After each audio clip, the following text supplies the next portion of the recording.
Symmetry. I love symmetry. I'm not sure exactly why, but I've loved it since I was a kid. Most children are messy and forgetful of their things. Not me. I knew everything has a place, and in my room, everything was right where it belongs. My parents didn't have it. My grandparents didn't have it either. Not a single person in my family had it. I started referring to it as it because I truly believe it's a thing inside of me. A stowaway that shouldn't be there but lives inside me. It's a need, a desire, a longing to be perfect. Perfect on both sides. As an adult, I'm at the point where I can't live my life normally. I can't keep a job. Women don't stay with me because they can't handle it. Honestly, I don't even care when they leave. They're messy and make things difficult. They roll over on my side of the bed instead of staying on their own. They leave dishes in one side of the sink but not the other. And I can't work anymore, so when they leave for the day, I have to stay home and fix everything. It's a relief when they leave for good. The feeling never lasts, though. Eventually, it comes back and finds something else that needs fixing. You may be asking, why would I seek out relationships to begin with if I can't stand them? It's hard for me to sleep in the middle of the bed all night without moving. Other than the relationship problem, my life is pretty much in order. I say pretty much, but there is one last issue that must be dealt with. You see, I have what's called heterochromia iridium, or 2 different colored irises. My right eye was cornflower blue, my left pale green. Both my parents have cornflower blue eyes, my siblings and cousins as well. My green eye is the broken one. It makes me unbalanced. Every time I look at myself in the mirror, it just stares back at me. It's all I think about now. Everything is in its right place, except my green little mistake. It didn't hurt at first. When I dug the spoon under my eye. It didn't even hurt when it popped out and was hanging by my cheek. Was it shock that was keeping the pain away, or was it? I snipped the optic nerve and blotted the warm fluids that was streaming down my face. My vision being cut in half was a strange sensation. What was left of the dangling flesh, I placed back in the now empty hole. I bandaged the wound, rinsed the spoon, and went to sleep.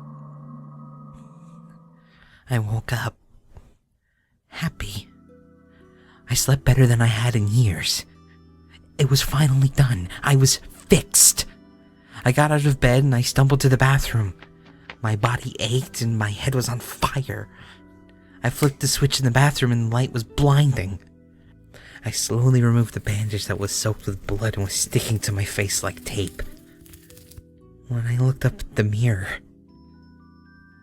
my stomach turned. Only then had I realized what I'd done to myself, and I couldn't believe it.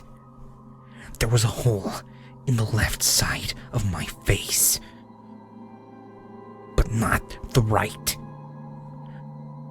I was unbalanced again. It was much harder digging out the second eye. My hands were shaky, and when I dug the spoon in, I missed several times, puncturing my pupil 3 times before I finally got it in to the right place. Once the eye popped out, I reached for my scissors to finish the job. The blood from the previous night had dried on the blades, so the scissors didn't cut very well. You know when you were a kid in elementary school and your teacher made you cut construction paper for our projects? Did you ever try to cut too many pieces at once, but the scissors couldn't take it? The blades would just kind of fold over each other and the paper would get pinned between them. That's what happened with my eye. The optic nerve was pinned right between the two blades. It was stuck, and as I tried desperately and frantically to make it unstuck, I slipped on the blood and started falling to the floor. Reflexes kicked in, and I let go of my eye to try to break my fall with my hand. The weight of the stuck scissors of my hanging eye was unbearable. I knew I couldn't stand it long enough to make it to the kitchen to get the knife. So I pulled. I pulled it straight out of my head. I felt the flesh tear from the inside of my skull. I felt it rip and spew liquids everywhere. I knew I was crying, but there was no telling the tears from the blood from the ocular fluid.